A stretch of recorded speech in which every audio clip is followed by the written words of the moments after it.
CSI தூய Emmanuel ஆலயத்திலிருந்து பேசுகிறோம். எங்கள் சர்ச்சில் வந்து இன்றைக்கி கமிட்டி அமைக்கணும். இன்றைக்கி கமிட்டி அமைக்கிற இடத்துல வந்து நாங்கள் மெஜாரிட்டியாக ஜெயிச்சிருந்தோம். ஒரு குருவானவரை வேணுக்குன்னே மாற்றி போட்டு அவருக்கு 2 நியமனம் கொடுத்து நடத்துறதுக்கு திட்டமிட்டு இருந்தாங்க. நாங்கள் சபையார் யாவரும் அதை எதிர்த்து நாங்கள் நடத்தக்கூடாதுன்னு சொல்லி போராடிட்டு இருக்கோம்.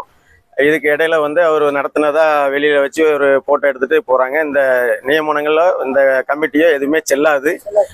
நாங்கள் மெஜாரிட்டி இங்கே நாங்கள் இருக்கோம். இதை மீறி ஜட்ஜும் சரி எலெக்ஷன் ஆஃபீஸர்ஸும் சரி இதை நடத்துறதுக்கு திட்டம் போட்டு செய்கிறாங்க. இது எங்கள் சபையோட சீரழிவுக்கு மிகவும் காரணமாக இருக்குது. இதற்கான மேலே எங்கள் சபையார் வந்து கண்டிப்பாக நடவடிக்கை எடுப்பாங்க. சபையார் இந்த தேர்ந்தெடுக்கப்பட்ட கமிட்டி அவர்கள் தேர்ந்தெடுத்தார்கள். இந்த கமிட்டி செல்லாது. நாங்கள் தான் மெஜாரிட்டியாக இருக்கிறோம். அதனால எங்களோட கமிட்டி தான் செல்லும்.